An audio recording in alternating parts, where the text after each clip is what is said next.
Hey everyone, today we are talking drones, specifically DJI Dock 3. I am joined today with Kyle Miller, Solutions Engineer for DJI. Excited to chat with him. I am Ryan Smith. Welcome to the Titan Protection Show.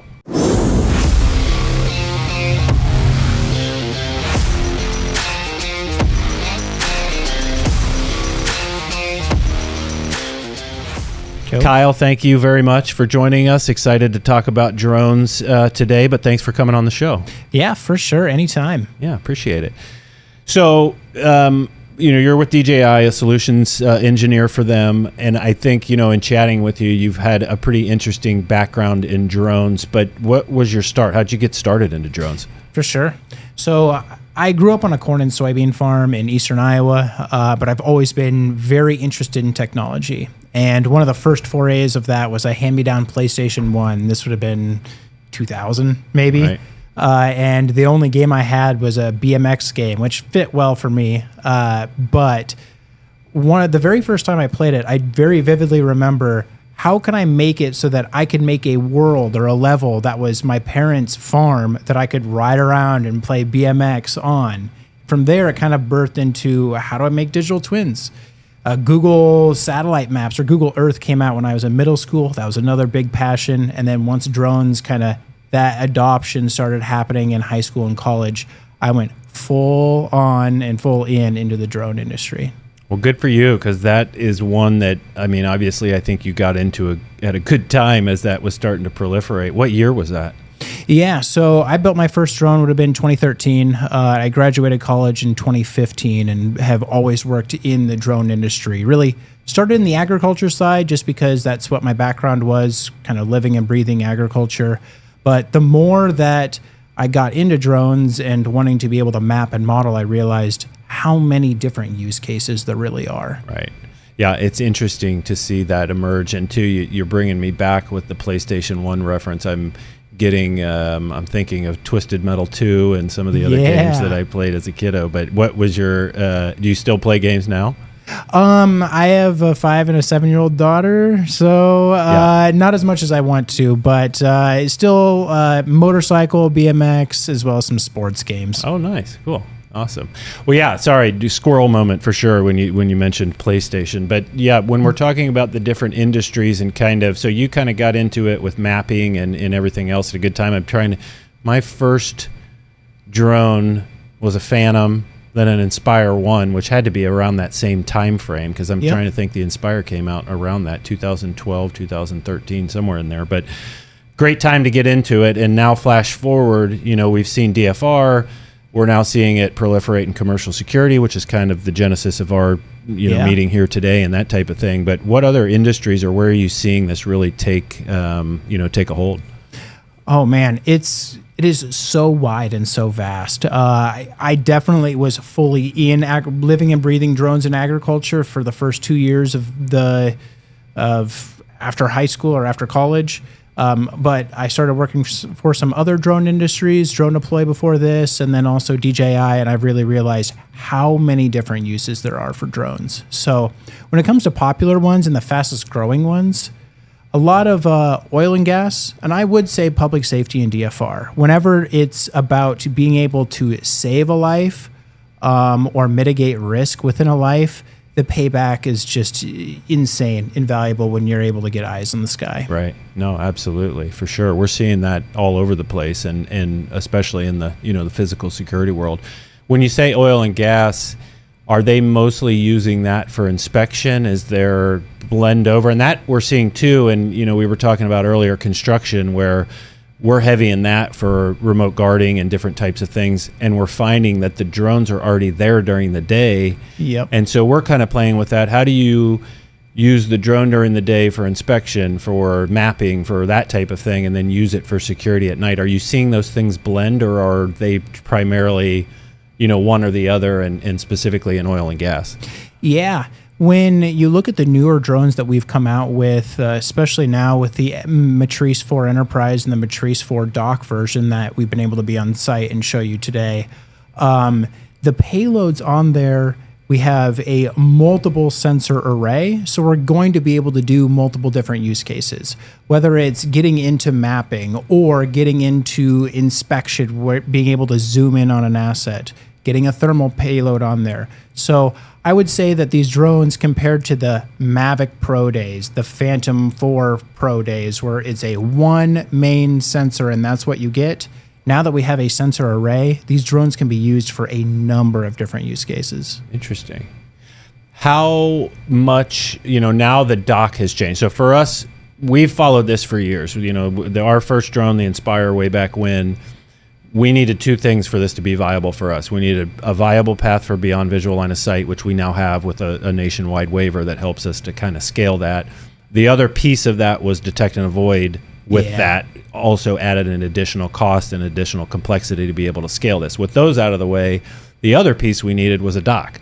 Because if we have to have somebody on the ground swapping batteries out, doing that time, it kind of defeats the purpose of what we're trying to do. So how is the dock changing some of these applications, and specifically where are you seeing BV loss really move different industries or verticals forward? For sure.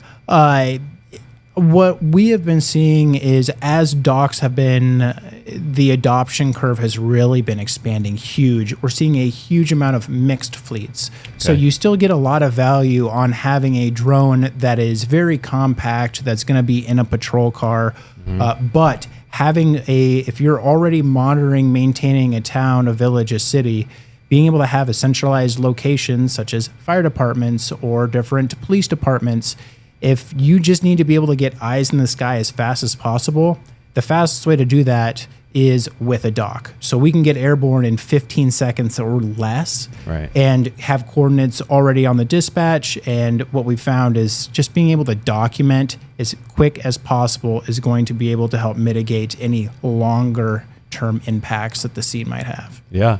No, it's a good point. And I think, DFR has been really big. I mean, that's been obviously a big industry for drones, and I think you hit on it there. There's two types. There's patrol led, where the officer is deploying the drone, and then there's true DFR, where it's deployed remotely and kind of followed. And that for me is big, because if you have three officers rolling to a scene and one pops the trunk and puts the drone up, you have two officers on the scene essentially, because now the other one has it. So that keeps that third officer in the fight while you still have the overwatch, you still have all of the capabilities. The other thing I think that's interesting about that DFR space is how many calls they're clearing without having to send a human officer. And that's a big, from, a lot of these departments have the resource drain and that type of thing. They're clearing calls. It's something crazy, like 70% plus, to where they don't have to put a person out there because they can, identify the scene, suspect's gone on arrival, whatever the case may be. But yeah, that piece of it has changed the game a lot. Are there any other industries outside of DFR that the dock is kind of changing how they're being deployed? Yeah, and the frequency of flights that are happening, especially when you do get into the surveying and mapping side. When we look at construction, we're looking at quarries. I would say a quarry is about the most low-hanging fruit for a dock. You don't have to have a Part 107 pilot on site. You don't have to have them go set up the drone, go and fly every day or every week to get that quantity report. And then just having a dock on scene that it's automated, they're getting a report back saying this pile has this change in quantity, this pile has this change in quantity, and they never really even had to focus on the drone capture. It just makes the amount of capture go up and the importance of capture. Right. No, that's a great point. And when we were talking about the construction piece of that, and we found out these drones are already flying around, I would talk to some of these guys and say, are they, because just like DFR, I wondered, there's certain proponents at departments that, are they just technology forward drone guys that like the gadgets, or is this really useful? And what we started hearing was, no, the officers that aren't pilots, that aren't flying, are constantly asking, is the drone up? Can I get this resource? Can I get that? Which is a good sign for, user adoption. But same thing on the construction side. I kind of wondered, were some of these initiatives led by, tech enthusiasts within an organization? But then I would hear stories, like one said in particular that they'd ran a map, and the drone was able to calculate how much dirt they needed to grade a particular thing. Yep. And that this map showed them that the subcontractor had overbid this by about $1 million worth of dirt. Not nefariously where they were trying to screw them over, but just they didn't have the ability to be that detailed. So that saved them $1 million. And then that contractor said, our ownership group said, you're going to fly that drone at every site, and so that adoption is kind of proliferating around. Yeah, and I would say the biggest impact on that adoption is if the person is able to see the data on their own site. So if it is a construction site or if it's an oil and gas client, they are getting data back of their own sites that they can then make decisions from, rather than just, here is a random earthwork site, here is a random example. So when it comes to DFR, seeing something that's localized to them and getting that example of Dock 3, I think is really important. Yeah, no, absolutely. When you talk about that mapping piece too, or say we might have customers out there that are thinking about using the drone or for their security purposes to patrol at night or to respond to a triggering event, what other things can the drone do outside of that may have some operational benefit? Think of the property manager, the business owner that has this, that wants to use it for security. What other benefits can they get out of that for their facility? Yeah, so you definitely have your main use case during the day, which is going to be some sort of mapping or surveying, doing some earthworks, or just tracking the job site in general. But also during the day, there's going to be a lot of facilities management. So if it is something like a quarry or something like a very large earthwork site, generally there's going to be conveyors, belts, something on that site that's going to have wear and tear on it.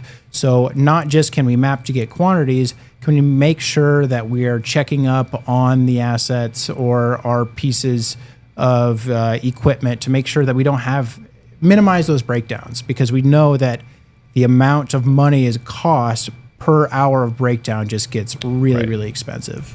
Great point, because we talk about that a lot, and we have a lot of customers that will call us after the theft issue happens. Yep. And they'll say, somebody stripped copper out of my rock crushing machine. That cost me 20 grand, but my plant was down for 2 weeks and I lost $1 million worth of revenue. And that cost of doing nothing is sometimes hidden until you get bitten by something like that. Yeah, majorly. And that's why being able to use not just a drone that someone can deploy, but a dock that can be remotely deployed, then you're just going to be able to get that frequency up. And that's also going to help. Yeah. Well, no, we were excited to see the new unit, and certainly want to chat a little bit about that. That the Dock 3 has some unique capabilities, a couple that I wanted to highlight here.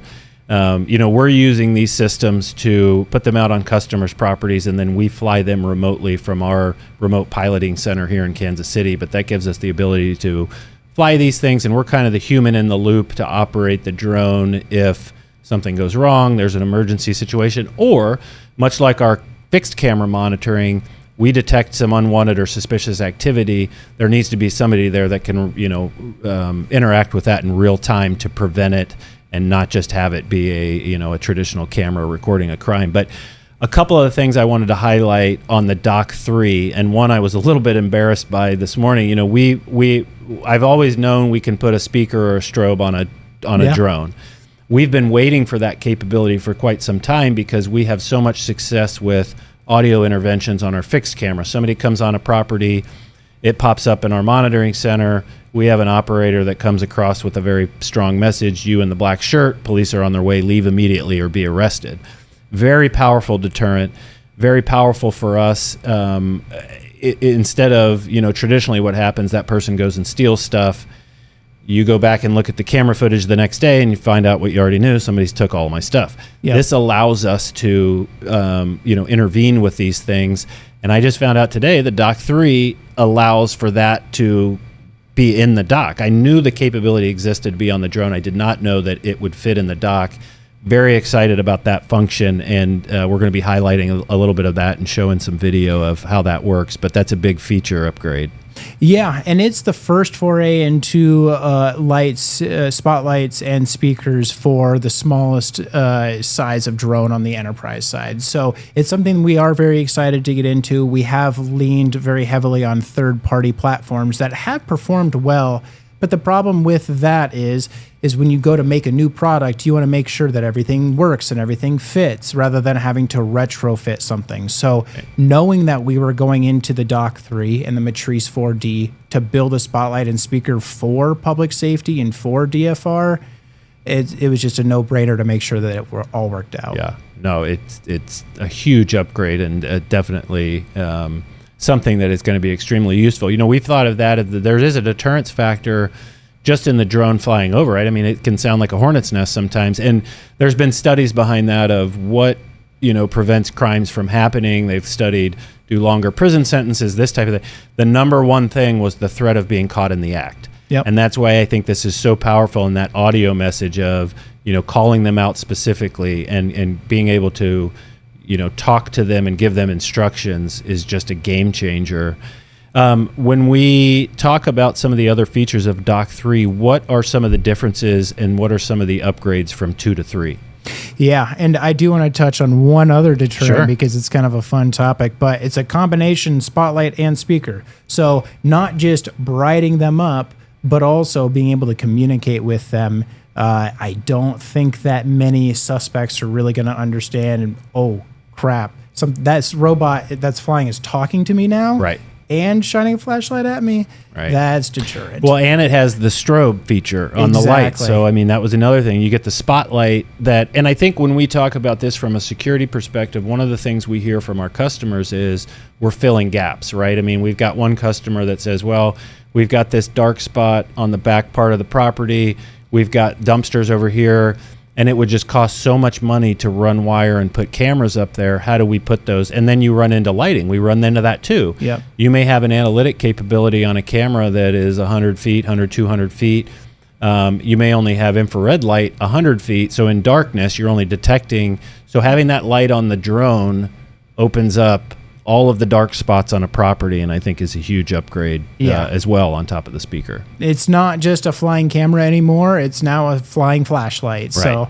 So, but getting back into the difference between the Dock 2 and Dock 3, because I know I kind of went on a tangent there, but I do love the accessories. A couple of the main differences is going to be in extreme environments. So instead of having passive cooling like we have in Dock 2, we now have active cooling, so an actual compressor system. That's going to be able to let us fly on those very hot days in Arizona, Texas. Got a lot of construction earthworks that happen in those summer months. They still are working, so we need to make sure the dock and the drone are operative there. So big improvement there. And then also a lot of our software is going to be a pretty big improvement that you're seeing on Flight Hub 2. So some of the intelligence size, being able to see and identify people, cars, boats, being able to do smart tracking, even some of the smart 3D capture side of things, huge improvements. The smart tracking one is a big one because we can use that too. You get somebody on a property, can automatically have it track that person, as it's moving around. So Dock 3, you can set that feature to auto track that person as they're moving around the property. There's also, and I've seen some different iterations of this, of what happens as the person or the vehicle goes behind a building, a tree. I don't want to answer for you, but I guess I'm asking, will it pick up and kind of how does it navigate through that if a person it's tracking gets obstructed somehow? Sure. We've done our best to be able to train on models to continuously track.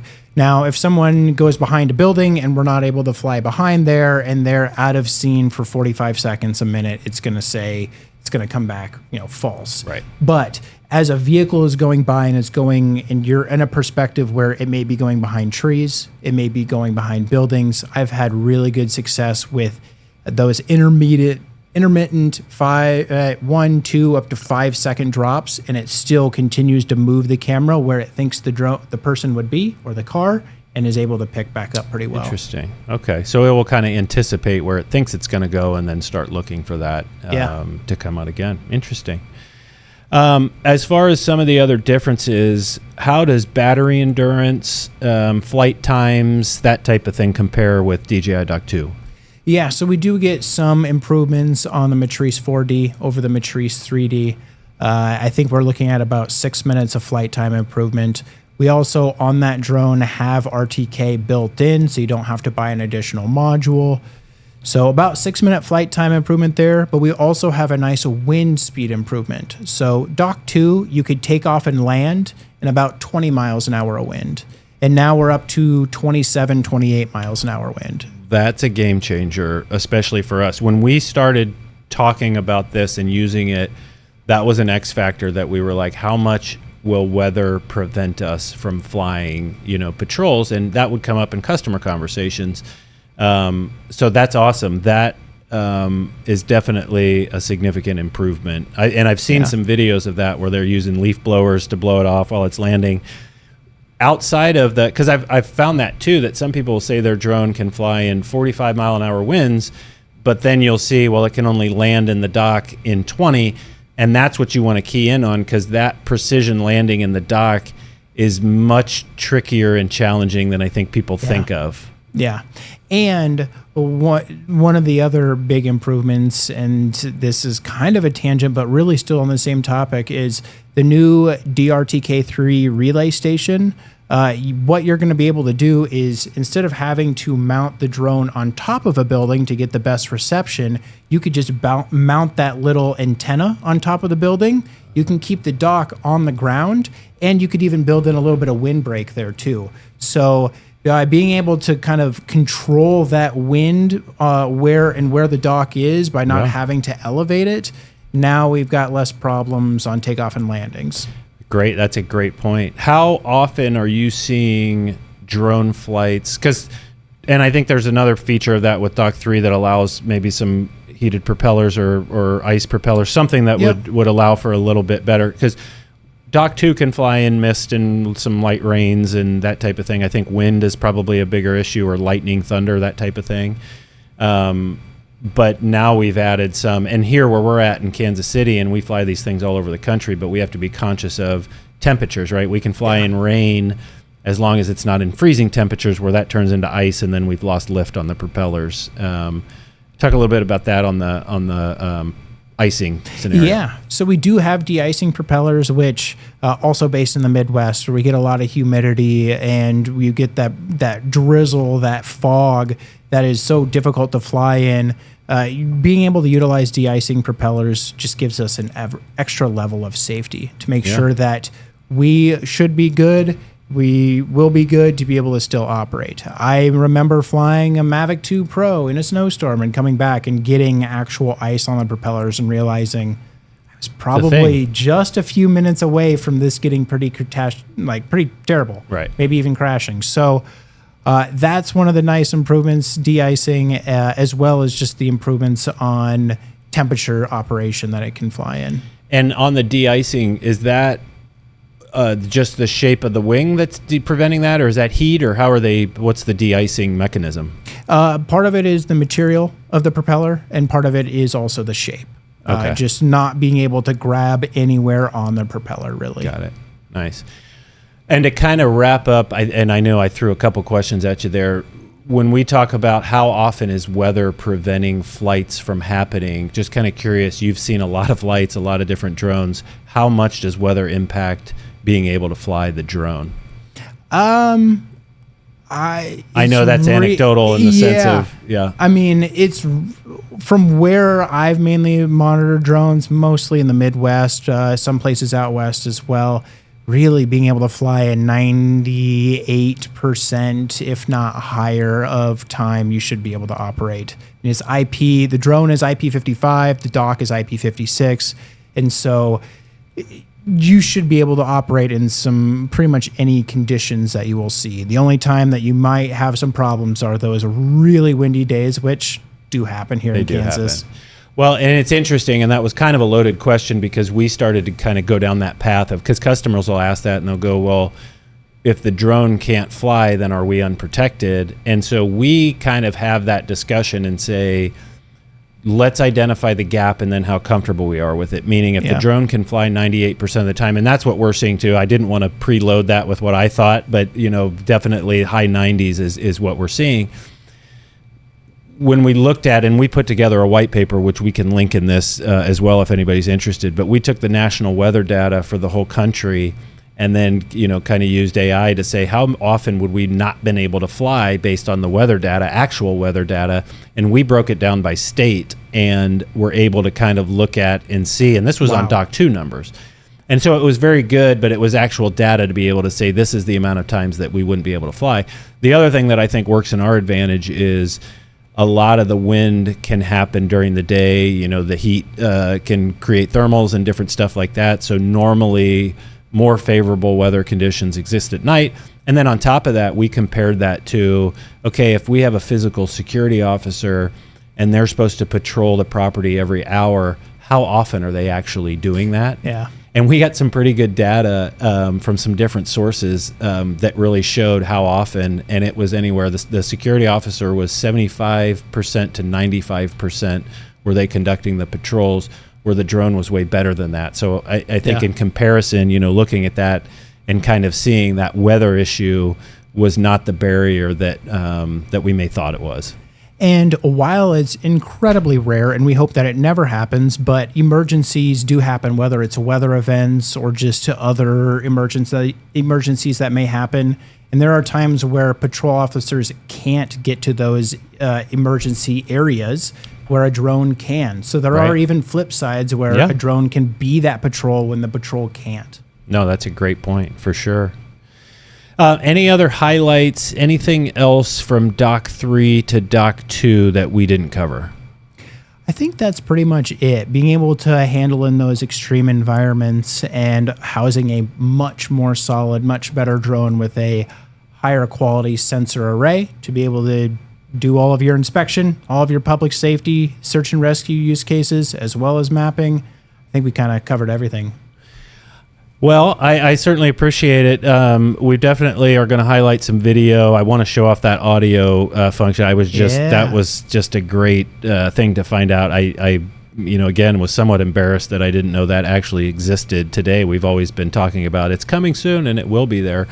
Speaking of that, is there anything that's on the roadmap, either that DJI has or even you personally, that you would think I'd love to see this on future iterations of docks and drones as they come out? Yeah, that is a pretty difficult one. I think that one that you brought up earlier, I'm just speaking from Kyle, not from DJI perspective. But you did mention about DAA, detect and avoid, and these drones are going to be operating in close to airspaces where manned aircraft are. So I think having a solution that's going to be able to know safely, I'm going to be able to operate around manned aircraft, that's going to be a huge improvement. Might be hardware, it might be software. And then a lot of the other stuff I really think is going to be software improvements when it comes to detection of different things, being able to find different anomalies, or even just higher quality sensors. So right, yeah, no, it's exciting stuff. And one other thing I thought of too, and I might be wrong, was there an LTE component in Dock 3 or that the drone had, or no? Yeah, it does have it. Not available in the U.S. market, but if you are based most anywhere else in the world, you could utilize our DJI Dongle 2, just not supported here in the U.S. And is that LTE to the dock or from the dock to the drone? So we have two different options. The drone, on the very back, there is a little compartment where you can put a DJI cellular dongle. And that's going to be able to do transmission as long as the controller or the dock has internet connection. And then you do have a couple different options with the controller having a dongle on it. And then the dock, what we've recommended doing is something like Starlink if you really just need mobile deployment. Yeah, makes sense. Awesome. Well, we're excited. Appreciate you coming down and sharing this with us. We'll have some video. Certainly, if anybody out there has any questions about drones, security, any of the above, feel free to reach out. happy to help, but really glad and thankful you came through and enjoyed talking with you today. Of course. I really appreciate Titan Protection, and this is quite the setup. I dig it. I think Nice. I might try to replicate this in my own house. Well, you should. No, and you're always welcome. Anytime to talk drones, always down to do it. So appreciate you coming through. Cool. Thank All right. you. Thank you.